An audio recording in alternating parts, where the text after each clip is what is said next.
Welcome back to Learning with a Difference. News headlines in English for 29th of July. And first of all, national news.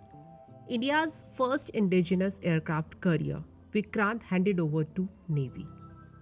India received two Romeo anti-submarine choppers from US. Singapore has updated Delhi government center on Arvind Kejriwal's visit. Politicized, prestigious event. India as Pak pulls out of Chess Olympiad. Mother, being natural guardian, can decide child surname.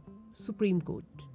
All airline stations now manned by qualified staff. Aviation watchdog.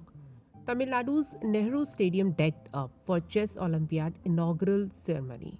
And now some international news. English criminal court case televised for the first time. Deputy Prime Minister Raab said this would reinforce confidence in the justice system. New Zealand schools received bomb threats. Many evacuated. US recession feared deepen as economic contracts in second quarter. US offered substantial deal to Russia to free American prisoners. Head of China's Ministry of Industry under investigation.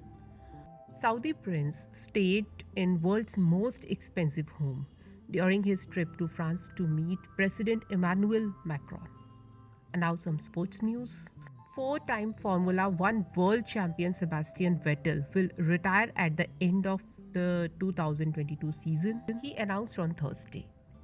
First T20 International, Rohit Sharma led formidable India I One-Day International in Core versus West Indies. The 544th Chess Olympiad commenced on July 28 and ends on August 10. And now news related to business. Sensex rallies 1,041 points. Nifty reclaimed 16,900 IT financial surge. Reliance Industries joined India's Olympic body as principal partner.